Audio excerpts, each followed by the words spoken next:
শিলিগুড়িতে পর দুঃসাহসিক ডাকাতি, আগ্নেয়াস্ত্র হাতে দাপিয়ে বেড়াচ্ছে ভিন রাজ্যের দুষ্কৃতীরা।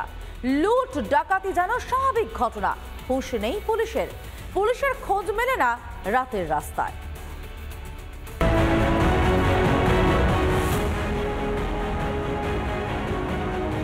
গত 5 দিনে শহর শিলিগুড়িতে পরপর দুটি দুঃসাহসিক ডাকাতির ঘটনা ঘটেছে।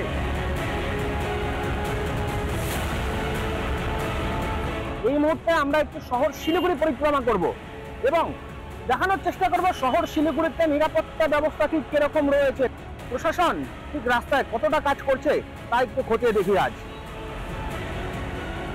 সামনে রয়েছে একটি রাষ্ট্রায়ত্ত ব্যাংকের এটিএম। এই এটিএম এর সামনেও একই চিত্র, পুলিশ নেই। শহরবাসীকে যাদের নিরাপত্তা দেওয়ার কথা তারা শহরে কার্যত দেখা মিলছে না।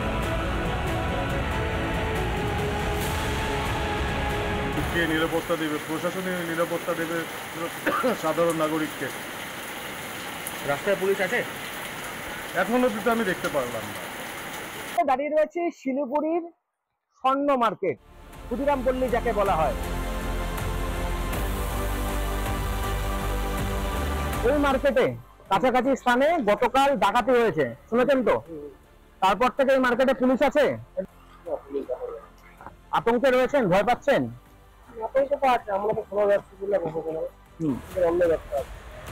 উত্তরবঙ্গের সর্ববৃহৎ স্বর্ণ মার্কেট, সেই মার্কেটও রাতে অরক্ষিত।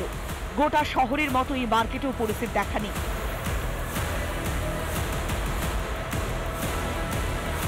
আমরা যে কাছ থেকে ফিরে যাই সেখানে কোনো সময় সেইভাবে আমরা দেখতে পাই।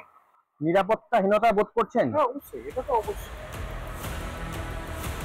আতঙ্কে বেসরকারি সংস্থার নিরাপত্তা রক্ষীরা।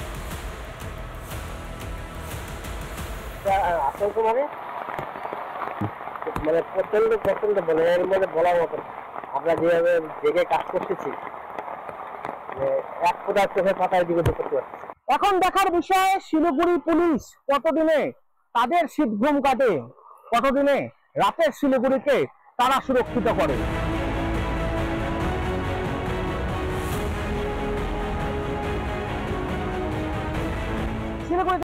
নানা ধরনের কন্টেন্ট দেখার জন্য লাইক করুন, শেয়ার করুন আমাদের ফেসবুক পেজ, সাবস্ক্রাইব করুন আমাদের ইউটিউব চ্যানেল। পাশাপাশি অন্যান্য ব্রেকিং নিউজের জন্য অবশ্যই চোখ রাখুন রিপাবলিক বাংলায়।